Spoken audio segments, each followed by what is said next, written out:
பேசும், நாங்கள் கேட்கிறோம். எங்கள் செவிகள் மந்தமாகாதபடி இருதயம் திறக்கப்பட கர்த்தர் உதவி செய்யுங்க. இயேசுவின் நாமத்தில் வேண்டுகிறோம் பிதாவே, ஆமென். அல்லேலூயா. எல்லா கர்த்தருடைய வார்த்தையை கைகளை தட்டி ஐயா வரவேற்போம்.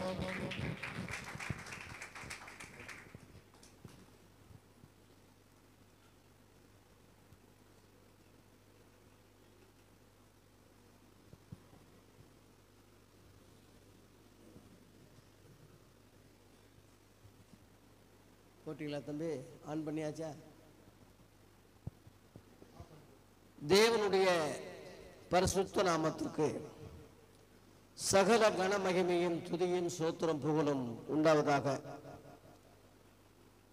இந்த நாளிலே, இந்த வருடத்தின் கடைசியிலே தேவ வார்த்தைகளை உங்களோடு கூட பகிர்ந்து கொள்ள கர்த்தர் கிருபை கொடுத்ததுக்காக நன்றி சொல்றேன்.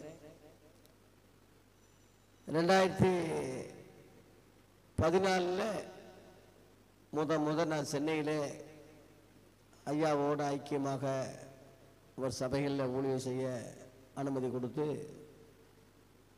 இந்த 2024 ஏறக்குறைய ஒரு 10 ஆண்டு காலமாய் நிறைவாக, 10 என்பது ஒரு நிறைவாக அவரோடு ஐக்கியம் கொள்ள ஊழியம் செய்ய கிருபை கொடுத்தார்.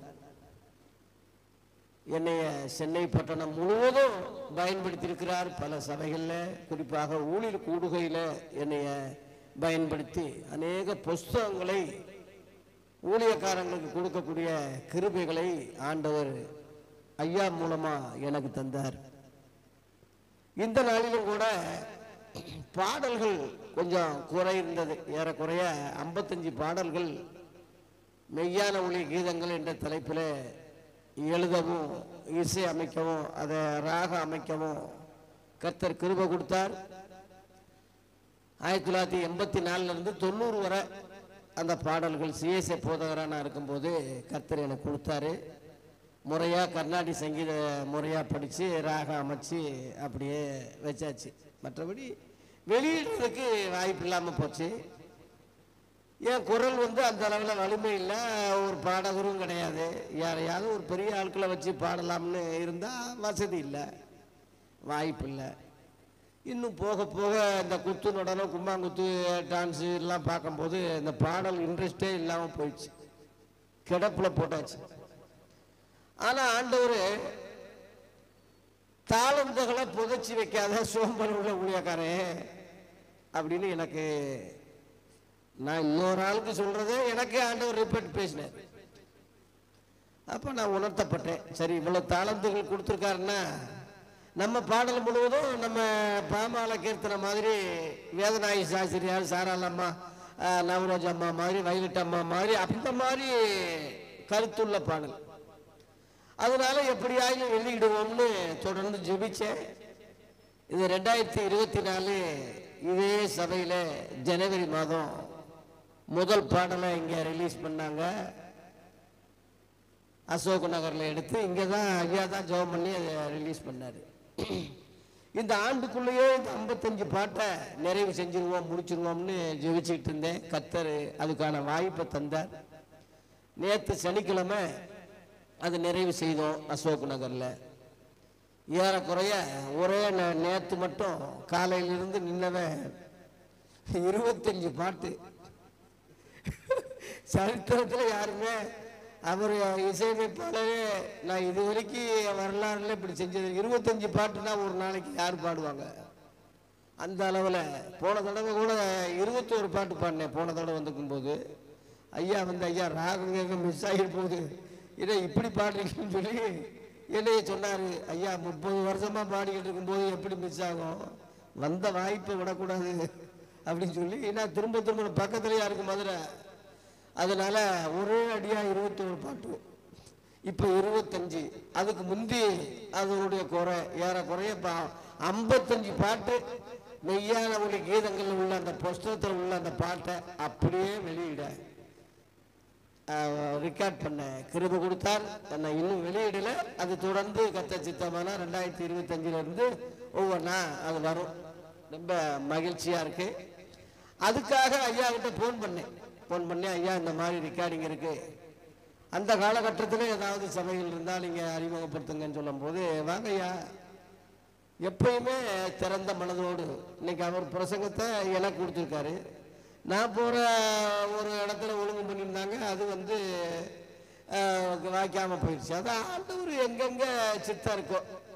நான் இங்கே நினைச்சேன், நம்ம தலைமை சபையில் பேசணுமே வைக்கணுமே, இப்படி இங்கிட்டு விரட்டி விடுறாங்களேன்னு சொல்லி நினைக்கும் போது என்னபடியே இங்கே காலையில் வந்த உடனே ஐயா இங்கே தான் பேசணும், எனக்கு அதுவும் ஒரு மகிழ்ச்சியாக இருக்குது.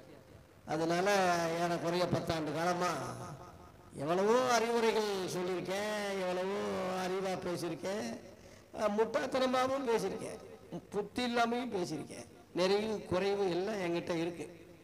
நிறைவுகளை நீங்கள் எடுத்துக்கிட்டு குறைகளை மன்னித்து எனக்காக ஜெபம் பண்ணுங்க. நானும் ஒரு பாடு உள்ள மனுஷன்தான். ஆர்வ கோளாறுல சிலர் கரடு முரடா நான் பேசுறது உண்டு, திட்டமிட்டு பேசுறது இல்லை, அப்படியே வாயில வர்றது பேசுறது உண்டு. அதனால நல்ல காரியங்களை எடுத்துக்கோங்க. இந்த ஒரு மீன் கேள்விப்பட்டிருக்கீங்களா, டக்குன்னு ஒரு கொக்கை மீனை பிடிக்கும் போது தண்ணியை பீச்சிட்டு மீனை மட்டும் விழுங்கணுமா, அந்த மாதிரி நல்ல கருத்துக்கள் நல்ல சத்தியங்களை உள்வாங்குங்க. உங்களுக்கு பிடிக்காத கருத்துக்களை விட்டுருங்க. யாரு சொன்னா என்ன, இப்ப கழுதையை கொண்டு கர்த்தர் பேசலையா, அதுக்காக கழுதைக்கு பின்னாடி போக முடியுமா? எத்துதானே விழுகும். கழுதை விட்டா கை நிறையான்னு சொன்ன மாதிரி ரசிகர் பட்டாள மாதிரி ஆயிடக்கூடாது. நம்ம எல்லாரும் பாடுள்ள மனுஷர்கள் தான். இன்னைக்கு உள்ள பெரிய தலைகளுக்கெல்லாம் ரசிகர் பட்டாளம் இருக்கு, பின்னாடி ஒரு கூட்டம் போகுது, அவன் என்ன சொன்னாலும் அதுதான் அவனுக்கு கரெக்டா இருக்கு. அன்னைக்கு உள்ள ஊழியக்காரங்க சட்டைகளை கிழிச்சுக்கிட்டாங்க. நாங்களும் உங்களை போல பாடுள்ள மனுஷங்க, என்கிட்ட ஏன்பா வர்றீங்க, வானத்தையும் பூமியை உண்டாக்கிற தேவரிடத்துல மனம் திரும்புங்கன்னு சொல்லி அப்படி கையை காட்டினாங்க. அந்த ஊழியர்கள் தான் இன்னைக்கு தேவை. அதனால நான் என்னைக்குமே மேன்மைப்படுத்த மாட்டேன். ஆண்டவர் எளிய ஊழியக்காரன் வாயிலிருந்து பேசிட்டாரு. ஆனா இத்தனை ஆண்டு காலமா எவ்வளவோ மாற்றங்கள் நம்ம சபையில இருக்கு. ஐயா கூட பேசும்போது சொன்னாரு, பிரமாணத்தை விசுவாச பிரமாணத்தை பத்தி சொன்னாரு. அதை பத்தி நாங்க டிஸ்கஸ் பண்ணிட்டு பேசிட்டு இருந்தோம் வெள்ளிக்கிழமை சாயங்காலம். நியாயப்பிரமாணம் என்பது அந்த பிரமாணம் வேற, விசுவாச பிரமாணம் என்பது புதிய ஏற்பாடு சொல்லி கரெக்டா அவர் உள்வாங்கி அதையே இங்க நடைமுறைக்கு சொல்ற மாதிரி சொன்னாரு. அதுதான் எனக்கு சந்தோஷம், அதான் மகிழ்ச்சி. அப்போ ஒரு மாற்றத்துக்குள்ள அவர் ஒரு பெரிய காரியங்கள் வரும்போது அதை தொடர்ந்து அதை கடைபிடிக்கும் போது அதுல ஒரு பெரிய மாற்றங்கள் உண்டாகும். அதனால உங்களுக்குள்ளேயும் ஒரு மாற்றங்கள் உருவாகணும். மற்ற சபைகளை காப்பி அடிக்க கூடாது, மற்ற ஊழியர்களை காப்பி அடிக்க கூடாது. இயேசுவை கோல் மாடல், அவருடைய அப்போஸ்தலர்கள் கோல் மாடல். அந்த அஸ்திவாரத்திலே நம்ம வீடு கட்டப்படணும். அந்த அடிப்படையில தான் நம்ம கொள்கையா இருக்கணுமே தவிர 10ல் 11 நம்ம போகாம இனிமேல் வர்ற காலங்களில் நம்ம எவ்வளவோ மாற்றங்கள் செய்ய வேண்டியது இருக்கு. ஆண்டவர் நமக்கு இந்த சத்தியங்கள் உபதேசங்கள் பல ஊழியர்கள் இங்க வர்றாங்க, பல ஜபங்கள் இங்க நடந்துகிட்டு இருக்கு. கிராம ஊழியங்கள் எது இருந்தாலும் ஒரு வீடியோவில் லைவ்ல திறந்த மனதா ஐயா போட்டுறாரு. அது எல்லாம் உலகம் முழுவதும் பார்க்குறாங்க. நானும் அதை கவனித்து கொண்டிருக்கிறேன். ஆண்டவர் கிருபையினால இப்போ அவர் அசோக் நகரில் கிளை ஊழியங்கள் போல இன்னும் சென்னையில் பல இடங்களில் கிளை ஊழியங்கள் நம்ம சபையில் ஏற்படணும். இயேசுவின் நாமத்தில் அன்போடு நான் வாழ்த்துகிறேன். 2022 என்னுடைய ஆலயத்தில் ஐயா திறந்து கொடுத்தாரு. மதுரையில் சீட்டு போட்டிருக்கு. அது சென்ட்ரிக்காக மாற்றுறதுக்காக முயற்சி பண்ணோம். இந்த வருஷம் முடியல, அது அடுத்த வருஷமாவது முடியணும். அதுக்காக ஜெபம் பண்ணுங்க. அடிப்படை ஏதோ ஒரு 3,60,000 ரூபாய் எஸ்டிமேட் போட்டிருக்காங்க. இப்போ நாங்கள் வர்றதெல்லாம் கொஞ்சம் கொஞ்சம் சேர்த்து வச்சுக்கிட்டு இருக்கிறோம். அடுத்த வருஷமாவது அது நிறைவேறணும். உங்கள் ஜெபத்தை தான் மெயின் பண்ணி சொல்கிறேனே தவிர வேற அல்ல. கர்த்தர் அறிவார். எல்லாம் சுற்றி சவுரெல்லாம் வச்சு பிள்ளர்லாம் எல்லாம் ரெடியாக இருக்கு. சீட்டு மட்டும் போட்டிருக்கு தற்காலிகமாக. அதை எடுத்துட்டு சென்டிங்கா இதே தான் 40க்கு 20 இதே சர்ச்சை தான். அதனால ஜெபம் பண்ணுங்க. கர்த்தர் பெரிய காரியங்களை செய்வார். அடியனுடைய பாடல்களை ஐயா மாதிரி ஏற்றி வெளியிட்டு அவர் பாடியிருக்கிறாரு. எனக்கு பொருளாக குரல் சரியில்லாவிட்டாலும் வேற வழி இல்லாமல் கத்த வேண்டியதாக இருக்கு. இப்போ வந்து ரொம்ப வகுத்து வழி ஆகிட்டா ஐயோ அப்பான்னு கத்துற மாதிரி நானே இப்போ பாடுவோம்லான்னு சொல்லி இதுக்கு முன்னாடி அப்படி பாடுகிற அதெல்லாம் இல்லை. நானே பாடி வெளியிடக்கூடிய அளவில் கிருபை கொடுத்தாரு. வந்த இசையமைப்பாளர்களோட ஐயா உங்கள் பாடல்களும் சரி உங்கள் குரலும் சரி நல்லா தான் இருக்கு அப்படின்னு சொல்லி முகச்சூதில் சொன்னாரா இல்லை நிஜமாக சொன்னாரான்னு தெரியல. ஆனால் ரொம்ப மகிழ்ச்சியாக தான் இருந்துச்சு. போன தடவை ஐயா அங்கே வந்து டான்ஸ் ஆடினார், பாட்டு பாடி இருக்கும்போதே ஒரு நடனம் ஆடினார். அவ்வளவு சந்தோஷம். அதனால இந்த எளிய ஊழியக்காரனை அந்த கழுதையை கொண்டு ஆண்டவர் இன்னட்டும் கிருபை கொடுத்துருக்கிறாரு. பாடல்கள் ஊழியங்களுக்காக புதுசாக ஆரம்பிச்சிருக்கிறோம். அதனால தொடர்ந்து ஜெபம் பண்ணுங்க. இன்றைக்கு தேவனுடைய வார்த்தைகளுடைய தலைப்பு தேவனுடைய நட்சத்திரங்கள். இந்த தேவனுடைய வார்த்தையினுடைய தலைப்பு தேவனுடைய நட்சத்திரங்கள். 8:15 இது 7:30 8:15 முடிக்கணும்னு ஐயா சொல்லியிருக்கிறாரு. டயத்தை கரெக்டாக கடைப்பிடிப்போம். அதுக்கு எவ்வளவோ ப்ரோக்ராம் வச்சிருக்கலாம், எவ்வளவோ நிகழ்ச்சிகள் வச்சிருக்கலாம். அதனால வேகமா தேவனுடைய நட்சத்திரங்கள் என்ற தலைப்பிலே ஒரு 7 காரியங்களை வேகமா சொல்றேன், குறிச்சுக்குங்க. நட்சத்திரங்கள் என்பது ஸ்டார். இப்ப super star, power star, supreme star, ஏகப்பட்ட ஸ்டார்கள் இருக்கு. ஒரு ஊழியக்காரன் சொல்றான், இன்னைக்கு உள்ள ஊழியக்காரங்கள்லாம் எனக்கு வந்து ஸ்டார் கட்டு கிடையாது, நேரா விஜய், அஜித், ஏஆர் ரகுமான் இவங்க தான் அந்த ஸ்டார்களோட இந்த ஸ்டார் வந்து கோல் மாடலா சொல்ற நிலைமையில ஆயிடுச்சு இப்ப. ஆனா இயேசு ஒரு என்றும் உள்ள சூப்பர் ஸ்டாரா இருக்கார். தெரியுமா உங்களுக்கு? வெடிவெள்ளி நட்சத்திரமா இருக்கிறேன் கடைசியில சொன்னார். லேலியா அதை நான் கடைசியில சொல்ல போறேன். ஆகவே முதலாவதாக தேவனுடைய நட்சத்திரங்கள் அந்த பன்மையில வரும்போது அந்த முகனம் இருக்கு பாருங்க, அந்த நட்சத்திர முகனம் 5 முகனம் இருக்கும், 6 முகனம் இருக்கும், 7 முகனம் இருக்கும், 8 முகனம் இருக்கும், எல்லாம் இருக்கு. ஆனா நட்சத்திரம் தான். அதுபோல நட்சத்திரங்கள வித்தியாசங்கள் இருக்கிற மாதிரி ஜனங்கள்ல, ஊழியர்கள்ல, சபைகள்ல, ஆத்துமாக்கள்ல, பரிசுத்தவான்கள்ல வித்தியாசம் உண்டு. அதுல சில ஸ்டார்கள் விழுந்து போறது உண்டு, சில ஸ்டார்கள் நிலைச்சு நிற்கிறது உண்டு. இப்ப கிறிஸ்துமஸ் டைம்ல எல்லா வீடுகளையும் அந்த ஸ்டார் தொங்க விடுறது அதனுடைய நினைவு கூறும் தான். நிழலாட்டத்துல தான் இருந்துதான் நிஜத்துக்கு வரணும். அதனால நம்ம ஏதோ தொங்க வச்சுக்கிட்டு இருக்காங்கன்னு சாதாரணமா நினைக்க கூடாது. அதுல உள்ள ஆவிக்குரிய காரியங்களை அது உள்ள நிஜத்தை பார்க்கணும். இது ஒரு நிழலாட்டமா எடுத்துக்கணும். இப்ப கேரள சர்வீஸ் போறீங்கன்னா அவசியம் இல்லதான். ஆனா ஏன் போறோம்னா பொதுமக்கள் இயேசு பிறந்த நாளா, இயேசு பிறந்ததா, இயேசு பிறந்த நாடா, மாசமா, அப்ப இந்த முதல் வருகையை இயேசுவின் பிறப்ப கன்ஃபார்ம் பண்றதுக்கு மக்களுக்கு ஞாபகப்படுத்துறதுக்காக நம்ம அது ஏதோ நம்மையே அறியாமல் செஞ்சுக்கிட்டு இருக்கோம். ஆனா செய்யணும் கண்டிப்பாக. இந்த மாதிரி ஊழியங்கள் மூலமா புற மக்கள் மத்தியில இயேசு வந்தது உண்மை. காந்தி ஜெயந்தி மாதிரி இயேசு ஜெயந்தி, இயேசு கிபி வந்தது உண்மை.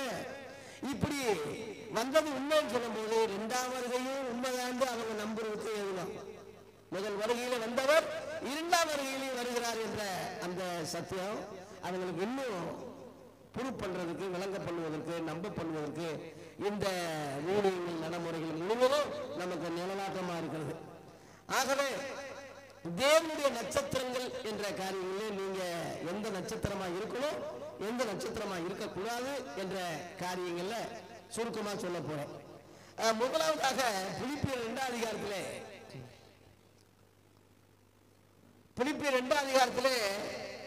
14 இருந்து படிங்க.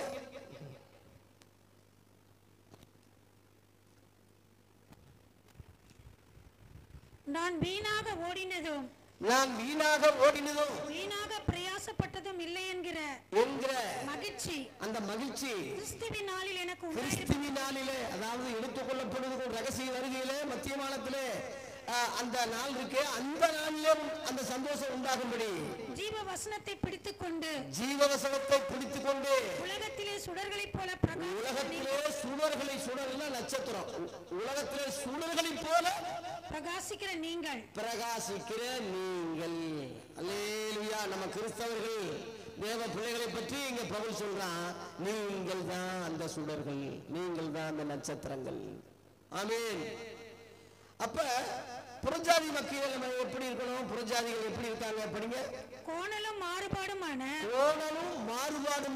சந்ததியின் நடுவிலே குற்றமற்றவர்களும் கபடற்றவர்களும் தேவனுடைய மாசற்ற பிள்ளைகளாக இருந்து எல்லாவற்றையும் முறுமுறுப்பில்லாமலும் தர்க்கிப்பில்லாமலும் செய்யுங்கள். அந்த மாதிரி செய்யுங்க. ஆகவே புறஜாதிகளுக்குள்ள புற மக்கள் மத்தியில இப்படி இருட்டுல அந்த சுடர் எப்படி வெளிச்சம் கொடுக்குதோ அதுபோல பிரஜாதிகள் மத்தியில கோணலும் மாறுபாடு உள்ள சந்ததி மத்தியில நாம 10-11 அவங்கள மாதிரி இல்லாம, பேர் கிறிஸ்தவங்களா இல்லாம, கிறிஸ்துமஸ் பண்டிகை கிறிஸ்தவங்களா இல்லாம, உண்மை உள்ள பிள்ளைகளாய் அவங்க மத்தியில சுடர்களை போல நம்ம பிடித்து கொண்டு வசனத்துல நிக்கணும். அல்லேலூயா. இரண்டாவதாக 1 கொரிந்தியர் 15 அதிகாரத்திலே மறுமையிலே மகிமையிலே நாம எப்படி இருக்க போறோம்? 41-42 படிங்க. சூரியனுடைய மகிமையும் வேறே, சூரியனுடைய மகிமை வேற, சந்திரனுடைய மகிமையும் வேறே, சந்திரனுடைய மகிமை வேற, நட்சத்திரங்களுடைய மகிமையும் வேறே, நட்சத்திரங்களுடைய மகிமை வேற. மகிமையிலே நட்சத்திரத்துக்கு நட்சத்திரம் விசேஷமா இருக்கிறது. மரித்தோரின் உயிர்த்தெழுதலும் அதே மாதிரிதான் இருக்கு. அல்லேலூயா. வசனத்துல உள்ளதெல்லாம் பொய் சொல்லாது சகோதரர்களே, எல்லாம் அப்படியே நம்புங்க. பிறப்புன்னு இருந்தா ஒரு இறப்புன்னு இருக்கு இல்லையா? அந்த இறப்புன்னு இருக்கும் போது உயிர்த்தெழுதலும் உண்டு, மறுமை. அதான். அதனால நம்ம நம்பிக்கையெல்லாம் மறுமைக்குரிய நம்பிக்கையா தான் இருக்கணுமே தவிர இம்மைக்காக நம்ம நம்பிக்கை உள்ளவங்களா இருக்கக்கூடாது. 6லும் சாவி 100லும் சாவி இந்த உலகத்துல என்னத்தை கொண்டு வந்தோம், என்னத்தை கொண்டு போறோம், ஒண்ணுமே இல்லை. எப்ப சாவு வரும்னு சொல்ல முடியாது. நேற்று கிருபா ஒரு தம்பி, ஊழியக்கார தம்பி என்கிட்ட நைட்டு பேசிட்டு இருந்தாரு ரொம்ப நேரம். திடீர்னு அவருடைய நண்பர் ஒருவர் 50-55 வயசு ஆகுதான், நல்லா பேசிட்டு நல்லா ஆக்டிவா இருந்தவர் அப்படியே உட்கார்ந்தவரும் அப்படியே ஹார்ட் அட்டாக்ல செத்துட்டாரியான்னு சொல்லி சேதி வந்துருச்சு நேற்று. எந்த நேரம் எது நடக்கும் யாருக்கு தெரியும்? அதனால இது வாழ்க்கை அல்ல. இதுல நம்ம சுத்திகரிச்சு சரி பண்ணி மறுமையில நட்சத்திரத்துக்கு நட்சத்திரம் விசேஷமா இருக்கணும். அதாவது இங்க கிரிகள் நம்ம என்ன செய்யணுமோ அந்த கிரிகளுக்கு தக்க பலனை அங்க அடைவோம் நிச்சயமா. சிறுக விதைக்கிறவன் சிறுக அறுப்பான், பெரிய விதைக்கிறவன் பெரிய விதைப்பான். கர்த்தருக்குன்னு என்னென்ன செய்றீங்களோ அதெல்லாம் அங்க பிரதிபலிக்கப்படும். ஒரு கிளாஸ் தண்ணிய நாமத்தினால என் ஊழியக்காரன் கொடுத்தாலும் கூட கொடுக்காம விட மாட்டேன்னு சொல்றாரு. எவ்வளவு பெரிய தேவனா இருக்காரு, எவ்வளவு இதா இருக்கு. அதான் அவனுடைய கிரிகளின்படி அவனுக்கு அளிக்கும் பலன் என்னோட கூட அந்த அந்த செயலுக்கு தக்க பலன் இருக்கு. அதனால நீங்க பிரயாசப்படுங்க. கொஞ்ச காலம் பூமியில இருக்க போறோம். ஐயா சொல்ற ஊழியத்தை செய்யுங்க. அவருக்கு பின்னாடி போங்க. அவர் வீட்டில் தூங்குறது தெரியாதா, ரெஸ்ட் எடுக்க தெரியாதா, ரவுண்ட் அடிக்க தெரியாதா? ஏன் கிராமங்கள் தோறும் போறாரு? ஏன் வீடுகளுக்கு ரெஸ்ட் இல்லாமவே ஏன் சுத்துறாரு? இந்த பூமியில கொஞ்ச காலம் ஓட போறோம். பருமையிலே மகிமைக்கு நட்சத்திரத்துக்கு மகிமைக்கு மகிமை வித்தியாசமா இருக்கணும். நீங்க அதுல போட்டி போடுங்க.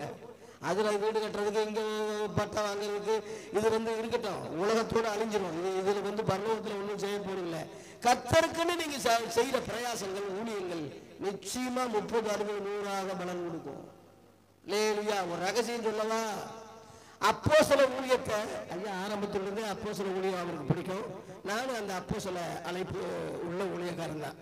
அதனாலதான் நாங்கள் இது வரைக்கும் பயணிக்கிறோம். அப்ப நேற்று வெள்ளிக்கிழமை நாங்கள் ஒரு விஷயம் பேசிக்கிட்டு இருந்தோம். அப்போஸ்தல ஊழியத்துல சுவிசேஷ விஷயத்துல யார் பிரயாசப்படுறாங்களோ அவங்க பேரு ஜீவ புஸ்தகத்திலே இருக்கு. பிலிப்பியர் 4:3 இருக்கு. கன்ஃபார்மா நான் பரலோகத்துக்கு போனேன், நான் நரகத்துக்கு போனேன், இப்படி முட்டாதனமா சொல்லிட்டு இருக்கான். ஆனா வசனத்துல உள்ளதுதான் நம்ம போதனையா இருக்கணுமே தவிர ஒருவன் போதித்தால் வேத வசனப்படி போதிக்க கடவான்னு தான் எழுதியிருக்கே தவிர ஒருத்தன் கனவு கொண்டு சொல்றான், ஒரு கற்பனைகளை சொல்றான்னா அதை போய் நம்ம நம்பிக்கிட்டு இருக்க கூடாது. வசனம் படிங்க. அன்றியும் என் உத்தம கூட்டாளியே அவர்களுக்கு உதவியாய் இருக்கும்படி உன்னையும் வேண்டிக் கொள்கிறேன். அவர்கள் கிளம்பெந்தோடு மற்ற என் உடன் வேலையாட்களோடும் கூட சுவிசேஷ விஷயத்தில் என்னோடு கூட மிகவும் பிரயாசப்பட்டார்கள். அவருடைய பெயர்கள் முழுவதும் ஜீவ புஸ்தகத்தில் எழுதினாலும் சொல்லல, இருக்குன்னே சொல்றாங்க. எவ்வளவு காரியம். சுவிசேஷம் சொல்றது பழைய ஏற்பாடு கிடையாது. பழைய ஏற்பாடு மோசேயின் ஆகமங்கள், சரித்திர புஸ்தகங்கள். அது சுவிசேஷம் பழைய ஏற்பாடு கிடையாது. ஒரு ரகசியம் சொல்றேன். அத பழைய ஏற்பாட்டையே சொல்லிட்டு இருந்தான்னா வேற ஒரு சுவிசேஷம் சொல்றான்னு பவுல் சொல்றான். சுவிசேஷம் சொல்றதே இயேசுவை பற்றினதுதான். மார்க் 1:1 இருக்கு. ஆரம்பமே அதான். அந்த படிங்க, மார்க் 1:1. அதுதான் ஆரம்பமே. இயேசு தானே தேவனுடைய குமாரனாகிய இயேசு கிறிஸ்துவினுடைய சுவிசேஷத்தின் ஆரம்பமே இயேசுதான். சுவிசேஷம் தான், அவர்தான். சுவிசேஷம்னா நற்செய்தி. லூக்கா 2:10 இருக்கு இல்லையா? இது கர்த்தராகி இயேசு கிறிஸ்து இன்று உங்களுக்கு என்ன செஞ்சிருக்கார்? தாவீது ஊரிலே பிறந்திருக்கிறார். அதுதான் நற்செய்தின்னு சொல்றதுதான் சுவிசேஷம். நம்ம இருக்க சுவிசேஷம்னா அது சமஸ்கிருத பாஷை. நற்செய்தின்னு சொல்றதுதான் சரியான தமிழ். காஸ்பல் சொல்றது இங்கே ஆங்கிலத்தில் சொல்றோம். ஆகவே சரியான காரியங்கள்ல சுவிசேஷம் நற்செய்தி என்பது இயேசுவை பற்றினதான். இயேசு பழைய ஏற்பாட்டில் பிறக்காதனால வராதனால பழைய ஏற்பாட்டில் சுவிசேஷம் இல்லை. புதிய ஏற்பாட்டில் தான் சுவிசேஷங்கள் ஆரம்பிக்குது. அது இயேசுவை பற்றினதுதான். அந்த சுவிசேஷ விஷயத்தில் பிரயாசப்படுகிற, உதவி செய்கிற அப்போஸ்தலரோட ஊழியர்களோடு இணைந்து செயல்படுகிற தேவ பிள்ளைகளுடைய பெயர்கள் என்று போட்டிருக்கு. ஜீவ புஸ்தகத்திலே இருக்கு. வெளிப்படுத்தல் 20:15 போட்டிருக்கு. ஜீவ புஸ்தகத்திலே பொருளப்படாதது எவனோ அவன் அக்னி கடலில் தள்ளப்பட்டான். எவனோன்னா பிஷப்பா இருக்கலாம், ரெவரண்டா இருக்கலாம், பெரிய பாஸ்டரா இருக்கலாம், பெரிய பரிசுத்தவான்னு சொல்றவங்க எவனா இருந்தாலும், எவனோன்னு போட்டிருக்காங்க. எவன் இருந்தாலும் சீவபோஷத்துல பேர் இல்லாட்டினா எங்க போலாம்? அக்னி கடல். வசனத்தை சொல்றேன், ஜாக்கிரதையா இருங்க. நாளை என்பது நம்ம நாள் இல்ல. மறிக்கிறவன் பாக்கிவான் போடல. கர்த்தருக்குள் மறிக்கிறவன் தான் பாக்கிவான், வெளியே மறிக்கிறவன் அல்ல. ஆகவே ஜீவ புஸ்தகத்தில் உங்க பேர் எழுதப்பட ஜாக்கிரதையா இருங்க. அதுக்கு இந்த சுவிசேஷம் புதிய பாட்டு ஊழியர்களோடு செயல்பட்டு பிரயாசத்துல பணத்திலையோ உதவியிலையோ என்னென்ன உதவி உங்களுக்கு தேவைப்படுமோ அதெல்லாம் செய்யுங்க. நேற்று ஊழியத்துக்கு போறதுக்கு ஐயா பல இடங்கள்ல கார் வேணும்னு கேட்கிறாரு. ஒருத்தரும் கொடுத்த மாதிரி இல்லை. கேன்சல் ஆயிடுச்சு. ஊழியமே வேண்டாமையா போவேணான்னு சொல்லிட்டாரு. ஒரு வேணும் வாங்குங்க, கர்த்தர் தருவார். ஏன் சர்ச்சை தந்தவர் ஒரு வேணும் கொடுக்க மாட்டாரா? அவருக்குன்னு ஒரு காரியம் வேணும் நினைச்சிருந்தாருன்னா வாங்கியிருப்பாரு. வேக பிள்ளைகளே 2025 ஒரு வேன் வாங்க. அது ஒன்றும் ஏதோ தேவையில்லைங்க. ஒன்றும் குடும்பத்தோடு எல்லாம் நீங்கள் பஸ்ஸில் போகிறது கஷ்டம். எல்லாம் ஏற்றிக்கிட்டு போய் கிராமங்கள் சோறு விழுஞ்சிட்டாங்க. இயேசுக்கு நிறைய சகோதரிகள் விழுந்திருக்காங்க தெரியுமா? மத்தேயு 27:55 போட்டிருக்கு. கணக்கே இல்லை. பெண்களை சொல்றேன், ஆண்கள்லாம் ஒரு கணக்கு இருந்துச்சு. பெண்கள் அநேக பெண்கள் விழுந்திருக்காங்க. படிங்க அந்த அவசரத்தை. மத்தேயு 27:55.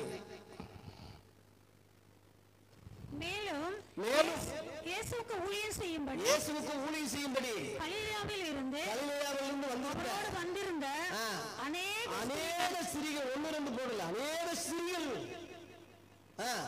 அங்கே தூரத்தில் இயேசு சிலுவையில நிர்வாணமா தொங்குறாரு. இங்கிட்ட 2 கல்லர்கள் நிர்வாணமா சிலுவையில் அடைஞ்சாங்க. நிர்வாணமா பொதுவாக அப்படிதான் கல்லர்களை செய்வாங்க, கைதிகளை. அதனால பெண்கள் தூரத்தில் நின்னாங்க. இயேசுக்கு ஒளிஞ்சதோட பக்கத்துல எல்லாம் வந்திருக்கோம். அம்மா மரியாளா இருக்க போய் மகளாலாம் உறவினா இருக்க போய் பக்கத்துல கொஞ்சம் தள்ளி நின்னாங்களே தவிர மற்ற பெண்களெல்லாம் தூரமா தான் இருந்தாங்க. இயேசு நமக்காக வஸ்திரம் ஒழியப்பட்டார், கொடுமைப்படுத்தப்பட்டார், துப்பப்பட்டார், குட்டப்பட்டார். முதல் வருகையில எவ்வளவு தியாகம், எவ்வளவு வேதனை, இதெல்லாம் நம்ம நினைவு கூர்ந்து அவருடைய பாடுகள்ல நமக்கு பங்கு வேணும், அவருடைய ஊழியங்களில் பங்கு வேணும். பிரயாசங்களை பங்கு வேணும். அந்த மாதிரி உண்மையுள்ள ஊழியர்களுக்கு பின்னாடி போய் அவங்களுக்கு எல்லா வகைக்கும் நீங்க ஹெல்ப்பா இருந்தீங்கன்னா, உதவியா இருந்தீங்கன்னா, உங்க பேர்கள் ஜீவ புத்தகத்தில் எழுதப்பட்டிருக்கு. மகிமையில உங்க நட்சத்திரமாகி நீங்க விசேஷமா இருப்பீங்க, விசேஷமா இருப்பீங்க. அல்லேலூயா. மூன்றாவதாக யூதா 13 வசனம் படிங்க. யூதா வெளிப்படுத்தின விஷயத்துக்கு முன்னாடி இருக்கிற ஒரு தாள். தங்கள் அவமானங்களை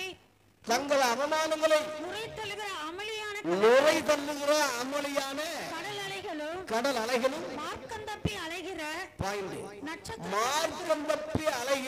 நட்சத்திரங்களுமா இருக்காங்க.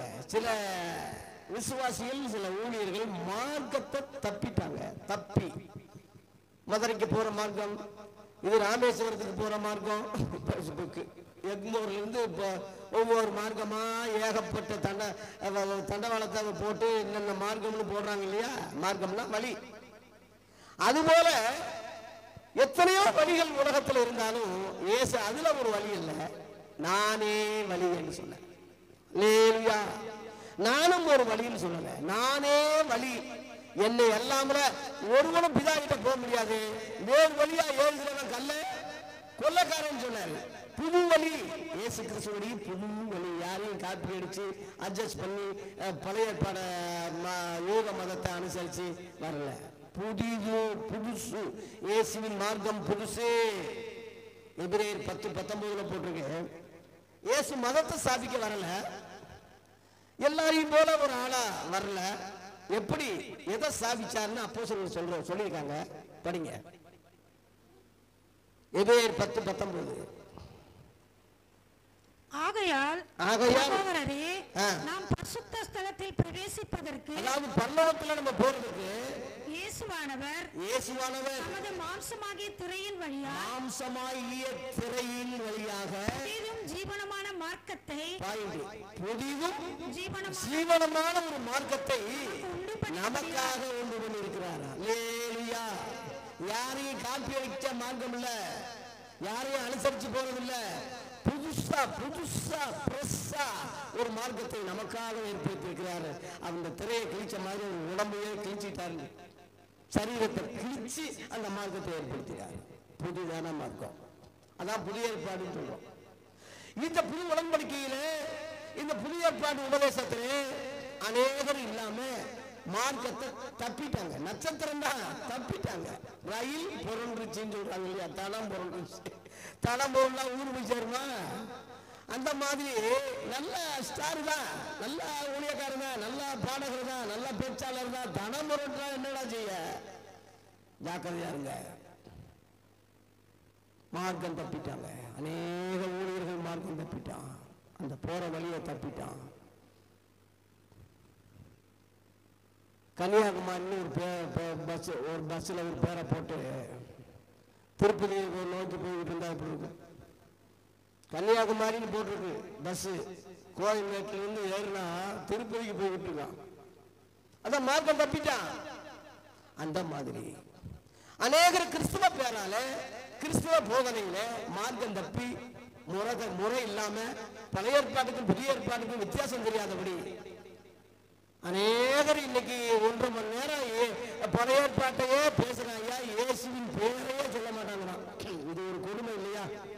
அவரால் என்று ஒருவராலும் ரட்சிப்பில்லை.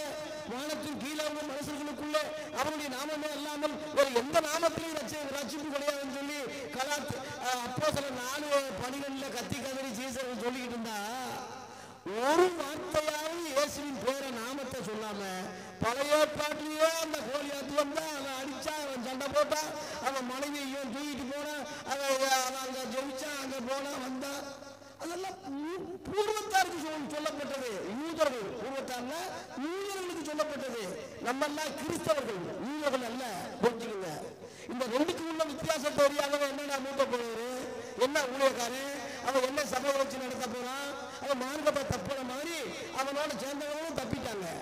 அதான் குருடனுக்கு குருடன் வழிகாட்டா 20 குழியில விழுவாங்கன்னு இருக்குல்ல, அந்த குழிதான் பாதாளம் சொல்றது. பாதாளத்துக்கு போயிடுவாங்க எல்லாரும். ஜாக்கிரதை.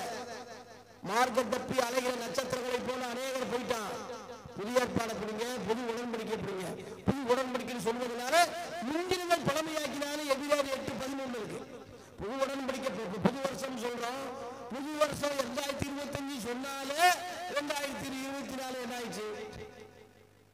மாட்டீங்களே? பழைய வருஷம் பழசு, பழசாயிடுச்சு. ஒரு காலத்துல புதுசா இருந்தது, பழசா போச்சு. போகுது, அதான் போகுது. பழைய ஏற்பாட்டு காலம் ஒரு காலத்துல அப்படி இருந்தது, நல்லா தான் இருந்தது. இப்ப புதிய ஏற்பாடு வந்த பிறகு அது அமுல்ல இல்ல. மார்க்கம்னா வழி, புதிய வழியை இயேசு ஏற்படுத்தினார். தன்னுடைய சொந்த ரத்தத்தை அந்த மார்க்கத்துல, மிருக ரத்தம் தான் பழைய ஏற்பாடு. இயேசு புதிய ஏற்பாடு மார்க்கம் சொந்த ரத்தம், சொந்த உடம்பை கிழிச்சாருன்னு இருக்கு. இதனால தியாகம் யார் ராசா செய்ய முடியும்? அப்பேற்பட்ட புதிய ஜீவனமான ஒரு மார்க்கத்திலே அநேகர் தவறி போயிட்டாங்க. அதுல ஒரு ஆளா நம்ம இருக்கக்கூடாது. ஒருவேளை தவறுனாலும் சுதாரிச்சு வந்துட்டா நல்லதுதான், நல்ல நேர் வழியில வந்துட்டா நல்லதுதான். நாலாவதாக வெளிப்படுத்தல் 8ஆம் அதிகாரத்திலே 10-11 படிங்க. 4வது பாயிண்ட். மூன்றாம் தூதன் எக்காலம் ஊதினான். அப்பொழுது ஒரு பெரிய நட்சத்திரம் தீவட்டியை போல எரிந்து, பெரிய நட்சத்திரம் தீவட்டி மாதிரி எரிஞ்சு வானத்திலிருந்து விழுந்துருச்சு கீழே. அது ஆறுகளில் 1/3 பங்கின் மேலும் நீரூற்றுகளின் மேலும் விழுந்தது. அந்த நட்சத்திரத்திற்கு எட்டி என்று பெயர். எட்டி அப்படின்னா கசப்புன்னு அர்த்தம். அநேகர் அந்த தண்ணியை குடிச்சு செத்தாங்கன்னே இருக்கு, அதுல போட்டிருக்கு செத்தாங்கன்னு. அதுபோல மிதமிஞ்சின பரிசுத்தவான்கள், பெரிய ஸ்டாரு, பெரிய பாஸ்டரு, மூத்த போதகர்னு எதோ சொல்றானோ அதிகமா எரிஞ்சிட்டா ஒன்னும் பிரயோஜனம் இல்லாம அது கருப்பாயிரும். ஓரளவுல நட்சத்திரம் வெளிச்சம் கொடுக்கிறது, அது அப்படியே எரிஞ்சு அப்படியே மெல்ட் ஆயிட்டா என்ன வரும்? உதாரணம், அந்த மாதிரி ஒரு ஊழியக்காரன் மிதமிஞ்சி போயிட்டான்னா, மிஞ்சின நீதிமானா போயிட்டான்னா, அளவுக்கு மீறி போயிட்டான்னா, உதாரணமா சொல்றேன், பாலாசலாரின்னு ஒரு ஊழியக்காரன் அநேகர் பின்பற்றி போனாங்க. தினகரன் முதற்கொண்டு ஜீவானந்தம் முதற்கொண்டு எல்லாம் போனாங்க. அந்த காலத்துல பெரிய பிசாசிகள்லாம் முன்னாடி வந்து ஆடும் பாபு, பெரிய பேமஸ். கடைசியில சொல்லிட்டாரு, நான் தான் இயேசு, கிருஷ்ணனும் நானே, கிறிஸ்துவும் நானே. முடிஞ்சிச்சா? எரிஞ்சி அந்த பெரிய நட்சத்திரம் தான் எரிஞ்சி ஆறுகள்ல குளங்கள்ல விழுந்து அந்த தண்ணிய, அதாவது அந்த உபதேசத்தை பெறுகிறவங்க ஆவிக்குறி வகையில செத்து போனாங்க. நீ உயிரோண்டு பேர் பெற்று செத்தவனா இருக்கிறான்னு சொன்ன மாதிரி ஆவிக்குரிய வகையில அநேகரை கொண்டுட்டாங்க. அந்த நட்சத்திரம் அநேகரை சாம்பலாக்கிட்டாங்க, அநேகரை அழிச்சிட்டாங்க. அநேக கிறிஸ்தவ இன்னைக்கு கிறிஸ்தவ எழுப்புதல் இல்லாம காரணம், எழுப்புதல் இல்லைன்னா எப்படி வரும்? அந்த பெரிய நட்சத்திரத்தை தண்ணி இல்ல குடிக்கிறான், அது ஆறுகளை விழுது, குளங்கள்ல விழுது. குளம் என்பது சபையை குறிக்கும், ஒரு வட்டம் அதுக்குள்ள அது போகாது. ஆறு என்பது ஓடிக்கிட்டே இருக்கும், சுவிசேஷகர் எல்லாரையும் கெடுத்துட்டாங்க. வெட்டி கசப்பான நட்சத்திரமா நம்ம மாறக்கூடாது. அஞ்சாவதாக, நேரம் கருதி நான் சீக்கிரம் முடிக்க போறேன். அஞ்சாவதாக வெளிப்படுத்துற விசேஷம் 12ஆம் அதிகாரத்திலே 1ஆம் வசனம் பாருங்க. இவைகளுக்கு பின்பு வேறொரு தூதன் அதிகாரமுடையவனாய் வானத்திலிருந்து இறங்கி வர கண்டேன். 12ஆம் அதிகாரம் ஒரு பெரிய அடையாளம் வானத்திலே காணப்பட்டது. ஒரு சிறி என்ன செஞ்சா? சூரியன் வந்து இயேசுவை குறிக்கும், சிறி வந்து சபையை குறிக்கும். இயேசு கிறிஸ்துவை தரித்திருக்கிற ஒரு சபை. சந்திரன் சாட்சியை குறிக்கும். 12 நட்சத்திரம் உள்ள கிரீடம் இருந்தது. அந்த 12 நட்சத்திரம் வந்து 12 அப்போஸ்தலர்களை குறிக்கும். அந்த 12 அப்போஸ்தலர்ல ஒருத்தன் பிசாசியா இருந்தா, இயேசு சொன்னாரு, நான் உங்களுக்கு தெரிந்து கொள்ளவில்லையா? உங்களிலும் ஒருவன் எப்படி இருக்கான்? பிசாசியா இருக்கிறான்னு சொல்லி யோவான் 6:70 சொன்னாரு. 6:70. அதனால ஊழியக்காரங்கள கூட பிசாசு ஊழியர்கள் உண்டு, தெரியாதா உங்களுக்கு? 2 கொரிந்தியர்ல போட்டிருக்கு 11ஆம் அதிகாரத்துல 14 படிங்க. 11ஆம் அதிகாரம் 2 கொரிந்தியர்ல 11ஆம் அதிகாரத்துல 14ஆம் வசனம் படிங்க. நான் சொல்றது உங்களுக்கு ஆச்சரியம் இல்ல, சாத்தானும் ஒளியின் தூதனுடைய வேஷத்தை தரித்துக் கொள்வானே. ஆகையால் எவனுடைய அவன்னா யாரு? பிசாசு. அவனுடைய ஊழியக்காரரும் நீதியின் ஊழியக்காரருடைய வேஷத்தை தரித்தா அது ஆச்சரியம் அல்ல வேண்டும். போய் சொல்றான், கேளுங்க. உண்மையுள்ள ஊழியர்களைப் போல பிசாசின் ஊழியர்கள் இருக்காங்க, தேவ ஊழியர்களைப் போல சாத்தானுடைய ஊழியர்கள் இருக்காங்க. இதை நம்ம கண்டுபிடிக்கணும்ல. எதுல கண்டுபிடிக்க முடியும்? அப்போஸ்தலர் உபதேசத்துல அவன் இருக்கானான்னு பார்க்கணும். அவன் வேறொரு சுவிசேஷத்தை சொல்லிக்கிட்டு இருப்பான். அதுல 4ஆம் வசனம் போட்டிருக்கு. அதுல 4ஆம் வசனம் வேறொரு இயேசு, வேறொரு சுவிசேஷம், வேறொரு ஆவி உடையவனா அங்க போட்டிருக்கு. இதை பகுத்தறியணும்ல. அது அந்த அறிவு இல்லாமதான் ஏவாள் வஞ்சிக்கப்பட்டான்னு அதுல 3ஆம் வசனத்துல போட்டிருக்கு. ஏவாள் அதனாலதான் வஞ்சிக்கப்பட்டான். அந்த வேறொரு சுவிசேஷம், வேறொரு ஆவி உடையவன், வேறொரு இயேசுவை சொல்றவன் யாருன்னா அதுல 13ல போட்டிருக்கு. அப்படிப்பட்ட கள்ள அப்போஸ்தலர்களும் கபடமுள்ள வேலையாட்களும் கிறிஸ்துவின் அப்போஸ்தல வேஷத்தை தரித்துக் கொண்டவர்கள். ரொம்ப ஜாக்கிரதையா இருக்கணும். அதனால வேறொரு சுவிசேஷம், வேறொரு இயேசுவை சொல்றான். நல்ல நோட்டுல கள்ள நோட்டு மாதிரி இன்னைக்கு கடைசி காலத்துல நிறைய புரிஞ்சுட்டான். வசனத்தை தயவு செய்து அப்போஸ்தலர்களை பாருங்க. நான் கிறிஸ்துவை பின்பற்றுவது போல என்னை பின்பற்றுவேன்னு 1 சொல்லிட்டானே. இன்னும் இதை விட உங்களுக்கு என்ன ஒரு கோல் மாடலை சொல்ல முடியும்? ஐயா யார் இருக்காங்க, என்ன இருக்கான்னா அப்போஸ்தல நிறுவனங்கள் இருக்கு. ரோமர் 1 யூதா வரைக்கும் நீங்க கேட்கிற கேள்விக்கெல்லாம் விளக்கம் இருக்கு. என்ன செய்யணும், என்ன செய்யக்கூடாது அதுல போட்டிருக்கு. உங்க கையில அழகு தமிழ்ல பரிசுத்த ஆவியானவர் நல்ல மொழிபெயர்த்து நம்ம அழகு தமிழ்ல கையில கொடுத்திருக்காரு. வேற இவங்கிட்ட படிக்க போறோம். நம்ம யாருகிட்ட நமக்கு இருக்காங்க, யாரு நமக்கு இருக்காங்க? ஆதி இந்த உலகத்துல ஆதி அப்போஸ்தலர்கள் தான் வழிகாட்டுகள். அவங்கதான் அஸ்திபாரம்.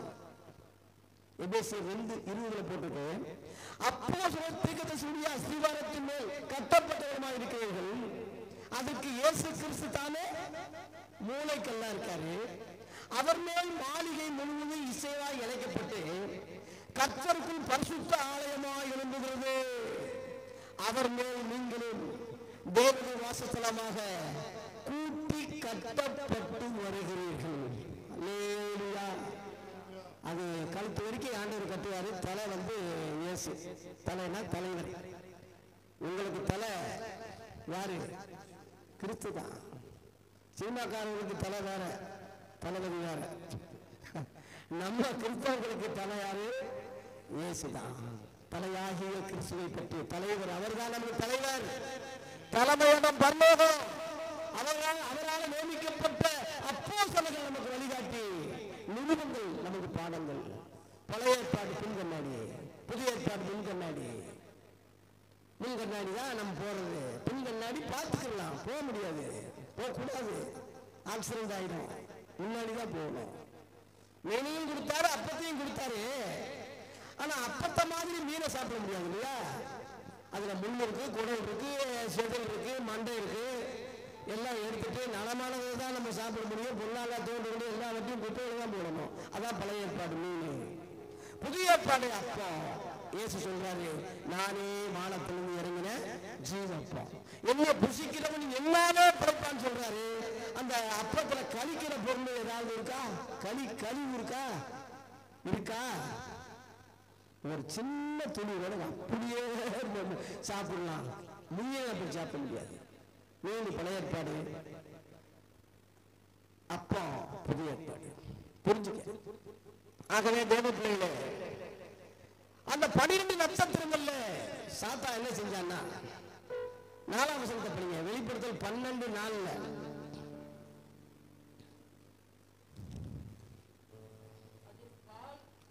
அந்த ஒரு பெரிய வலை சர்ப்பம், பாம்பு அங்க இருந்து, அந்த சர்ப்பமானது ஏழாலை வஞ்சித்ததுன்னு சொல்லி 2 கொரிந்தியர்ல 11:3 சொன்னோம் இல்லையா? அந்த பாம்பு இந்த சபையை வஞ்சிக்கிறதுக்கு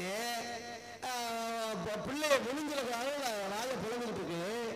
அந்த வால் இருக்கு இல்லையா? அந்த வால் வானத்தின் நட்சத்திரங்களில் வானத்தின் நட்சத்திரங்களை தான் குறி வைக்குது அந்த வாலி. பங்கை இழுத்து அவைகளை பூமியில் விழ தள்ளிற்று. பாத்தீங்களா? அந்த வாலி என்ன செஞ்சிச்சுன்னா அந்த நட்சத்திரங்கள்ல 3ல் 1 பங்கு, 3 பங்கு நம்ம கிட்ட தான் இருக்கு. 3ல் 1 பங்குன்னா 2 பங்கு நம்ம கிட்ட தான் இருக்கு. விழுந்தது 1 பங்கு கீழே விழ தள்ளிடுச்சு. அந்த வாலி என்ன தெரியுமா? வாலி என்ன தெரியுமா?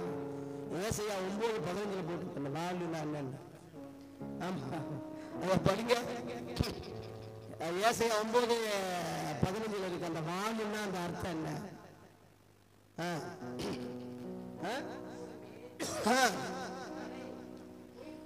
பொய் போதக பண்ணுகிற தீர்க்கதரிசியே யாரு?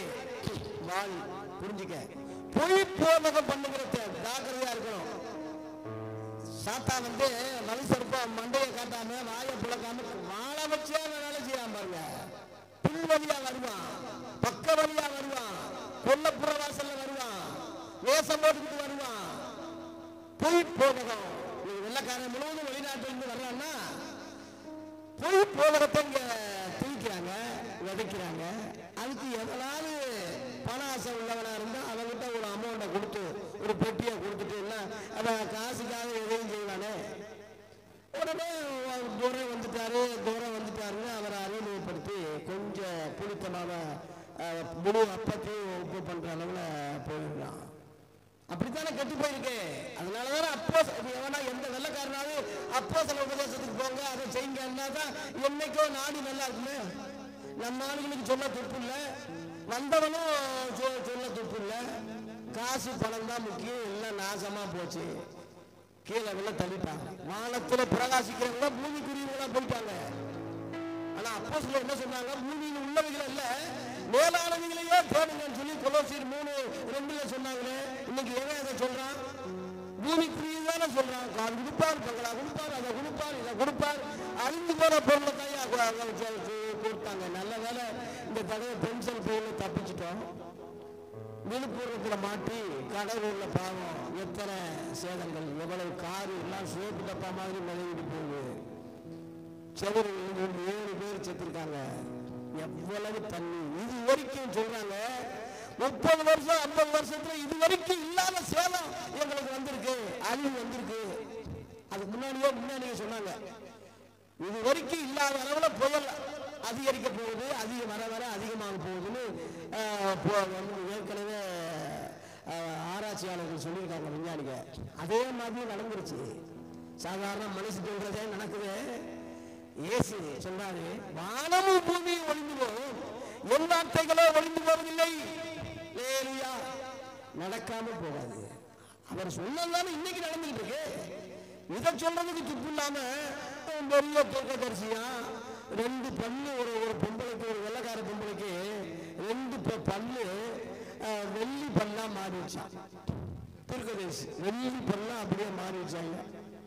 ஆவியானவர் டெய்லி ஒவ்வொரு கலரை காட்டுவாராம். இந்த ட்ரெஸ் வேணுமா, இந்த கலர் வேணுமா, அவன் மனைவிக்கு காட்டுவாராம். ஒருத்தன் சொல்லிக்கிட்டு இருக்கான், பெரிய தீர்க்கதரிசியாக. ஆவியானவருக்கு வேற வேலை இல்லை. அந்த அம்மாவுக்கு கலர் சிலை என்னென்ன கலர்ல கட்டணும்னு சொல்லிட்டு இருக்கியானா, ஆவியானவர் சகல சத்தியத்துல வழி நடத்துவாருன்னு ஏச்சு சொன்னா இவன் இப்படி சொல்றான். ஜாக்கிரதையா இருங்க, பொய் போதகம் வாழ். அந்த வாளுக்கு நம்ம இரையாகிடக்கூடாது, பொய் போதகத்துக்கு நம்ம இரையாகிடக்கூடாது. இன்னைக்குள்ள ஊழியக்காரன் எவனையும் நம்பாதீங்கன்னு சொல்றேன். எவனும் தீர்க்கதரிசி கிடையாது.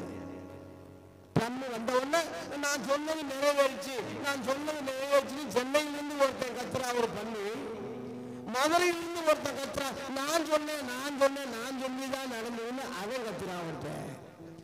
போன வருஷம் என்னடா ஆச்சு, நீ தானே சொன்ன தண்ணி வருவான்னு வந்தானா தோத்துட்டான்ல, இருக்கிறவன் தெரியல, பேசாம போயிட்ட. இப்ப வந்துட்டான். குடிகாரங்க சோசியக்காரங்களோட பரவாயில்ல போடுது. சோசியக்காரன் என்ன சொல்லுவாங்கன்னா, தலைப்புள்ள ஆம்பளை பையன், தப்புனா பொம்பளை பிள்ளை. எப்படி சோசியம்? இப்படி தீர்க்க தரிசனம் எப்படி இருக்கணும்னு சொல்லி வெள்ளிக்கிழமை சாயங்காலம் நானும் ஐயாவும் டிஸ்கஸ் பண்ணோம். ரோமர் 12:6 இருக்கு, புரிஞ்சுக்க. ரோமர் 12:6 உள்ளதை நீ புரிஞ்சுக்கிட்டீங்கன்னாக்கா கள்ள ஊழியக்காரன் கள்ள தீர்க்கதரிசி நீ அடையாளம் கண்டுவிட முடியும். படிங்க. நமக்கு அருளப்பட்ட கிருபையின்படி நம்ம வெவ்வேறு வரங்கள் சபைக்கு கடவுள் கொடுத்திருக்கிறாரு. அந்த வரத்தை தீர்க்கதரிசனம் சொல்லுகிற வரத்தை உடையவன் விசுவாச பிரமாணத்துக்கு ஏற்றதாக விசுவாச பிரமாணம்.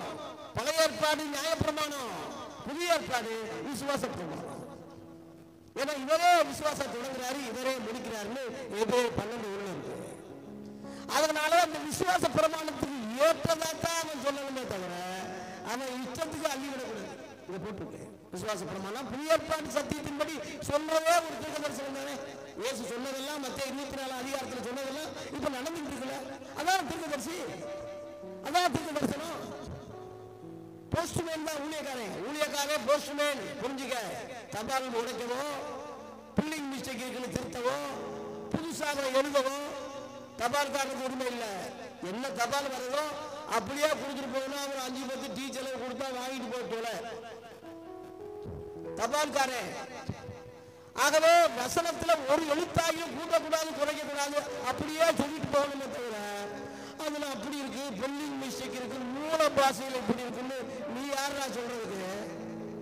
அதனால வானமும் பூமியும் ஒழிந்து போனாலும் வசனங்கள் ஒழியாது, ஒழிக்க கூடாது. ஒரு சிறு துரும்பு ஒரு சின்ன விஷயம் கூட மாற்றக்கூடாது, ஜாக்கிரதையா இருக்கணும்.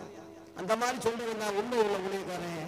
அப்படி இல்லாவிட்டா அவன் கள்ள போதவன் வாழ் புரிஞ்சுக்க. வால் நட்சத்திரம் சொல்லி அந்த மாதிரி ஆயிடக்கூடாது.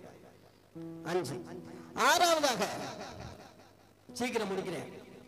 தானியேல் 12 அதிகாரத்தில் 3 வசனத்திலே 6வது நட்சத்திரத்தை அங்க படிக்கிறோம். ஞானவான்கள் ஆகாய மண்டலத்தில் ஒளியைப் போலவும் அநேகரை நீதிக்கு உட்படுத்துகிற தேவ பிள்ளைகள் எப்படி இருக்காங்க? நட்சத்திரங்களைப் போல என்றென்றும் சதா காலங்களில் பிரகாசிக்கிட்டே இருப்பாங்க. அநேகரை நீதிமான்கள், அநேக கிறிஸ்தவ பிள்ளைகளை, அநேக ஆத்மா அறுவடை செய்யக்கூடிய தேவ பிள்ளைகள் ஆகாயத்துல நட்சத்திரங்களை போல இருக்கிறாங்க. ஐயா, ஆத்துமாக்களை ஆதாயம் பண்ணுகிறவன் ஞானம் உள்ளவன் இருக்கு. ஆகவே இந்த கடைசி காலத்துல ஆத்துமா அறுவடை செய்யுங்க. ஒருவராது கெட்டு போது தேவ சித்தம் இல்லை, அந்த சித்தத்தை செய்யுங்க. நீதா புஸ்தகத்துல போட்டிருக்க அக்னியிலிருந்து சிலரை இழுத்து விடுங்கன்னு போட்டிருக்கு. அக்னிக்கு போய்கிட்டு இருக்காங்க, இழுத்து விடுங்க. அதான் ஞானவான்கள், அதான் நட்சத்திரங்கள். அவங்க என்றென்றும் பிரகாசிக்கிட்டே ஜெகஜோதியாவே இருப்பாங்க.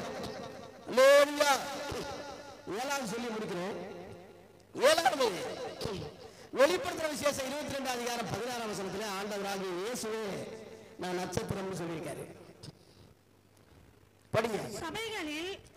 சபைகளிலே இவைகளே உங்களுக்கு சாட்சியாக அறிவிக்கிற இயேசுவாகிய நான் என் தூதனை அனுப்பியிருக்கேன். நான் தாவீதின் வேரும் சந்ததினா மாம்ச சந்ததி. கிமு கிபி வரலாறு. இயேசு பூமியில பிறந்தது உண்மை என்பதற்கு கற்பனை கதை இல்லை, நிஜமாக பிறந்த என்பதற்கு தாவீது வம்சத்தை நாங்க சுட்டி காட்ட வேண்டியது வேறு. அப்புறம் பிரகாசமுள்ள விடிவெள்ளி நட்சத்திரமா இருக்கிறேன். அகலாது பண ஆசை எவ்வளவு இருக்கு. ஒரு ஊழியக்காரன் விழுந்து போறதுக்கு காரணம் ஒண்ணு பெண்ணு விஷயம், ரெண்டாவது பண விஷயம், 3வது தற்பெருமை. இந்த பெருமை தான் அந்த கேர்ப்பு கிட்ட இருந்துச்சு. பெருமை உள்ளவனுக்கு தேவன் எதிர்த்து நிற்கிறார், தாழ்மை உள்ளவனுக்கு தாழ்மை செய்வார், கிருபை கொடுக்கிறார். இயேசு தாழ்மை உள்ளவர் என்பதற்கு அடையாளமா கழுவியில வந்தார், கழுவ குப்பியில பவனியில வர்றாரு, தாழ்மை உள்ளவரா. இன்னும் சொல்ல போனா சீசருடைய காலெல்லாம் கழுவுறார். போதகர் ஆண்டவரமாகிய நானே உங்க கால்களை கழுவில் உண்டானால் நீங்களும் ஒருவர் கால்களை ஒருவர் கழுவ கடவீர்கள்னு ராமோஜனத்துல யோவான் 13 அதிகாரத்துல சொல்லி கொடுத்தாரு. எவன் இன்னைக்கு அதை செய்யறான், எவன் அதை கடைபிடிக்கிறான்? தேவ பிள்ளைகளே, கடைசி காலமா இருக்கு, கடைசி காலமா இருக்கு. இயேசு கிறிஸ்து நமக்கு என்றும் பிரகாசிக்கிற வெடிவெள்ளி நட்சத்திரமா இருக்கிறாரு. கேருப்பு விழுந்து போனவன் வேற அவன் ஊழியக்காரங்களை கொண்டு நம்மளை விளச்சதுக்கு முயற்சி பண்ணிருக்கிறான் தந்திரமா.